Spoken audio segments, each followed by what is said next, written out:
ચલો આજે આપણે શીખીશું 6 થી 10 ના ઘડિયા અને એ પણ પાછા આપણા હાથ વડે. અહીંયા આપણને હાથ આપેલા છે તો આ છેલ્લી આંગળી છે. આ છેલ્લી આંગળીને આપણે ગણીશું 6 7 8 9 અને 10. એ જ રીતે આ બાજુ આપણે ગણીશું 6 7 8 9 અને 10. હવે અહીંયા નંબર આપણે આપી દીધેલા છે. એક આંગળી બરાબર આપણે કેટલા ગણવાના છે? 10.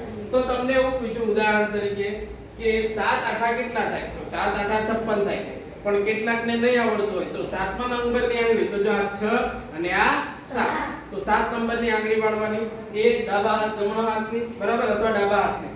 પછી આ બાજુ 8 છે તો 8મા નંબરની આંગળી વાળવાની, 6 7 અને 8. આ બે આંગળીને ભેગી કરો. હવે આ બે આંગળીનો સરવાળો નીચેની સંખ્યાનો સરવાળો કરવાનો છે. નીચેની સંખ્યાનો સરવાળો કરીશું તો આ બધી સંખ્યા એટલે કુલ 5 આંગળી થઈ તો 5 આંગળીનો સરવાળો, એક આંગળી બરાબર 10 થયા તો 5 આંગળીનો સરવાળો કેટલો થયો? 50 થયો. હવે આ બાજુ ઉપર કેટલી વધી? 3. આ બાજુ કેટલી વધી? 2. તો આ 3 ગુણ્યા 2 નો સરવાળો ગુણાકાર કરવાનો એટલે 3 દુ કેટલા થયા? 6. જો એ 6 અને પેલા 50 એટલે 7 આઠા કેટલા થઈ ગયા? 56.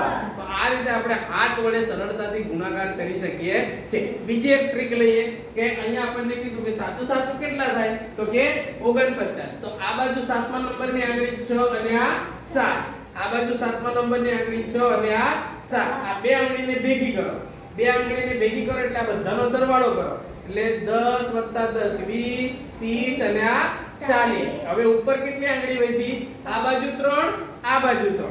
3 તરી 9. તો પેલા 40 ને આ 9 કેટલા થયા? 49. તો 7 7 કેટલા થયા? 49. આ રીતે તમે સહેલાઈથી તમારા હાથ વડે તમે 6 થી 10 ના ઘડિયા સહેલાઈથી તમે કરી શકો છો.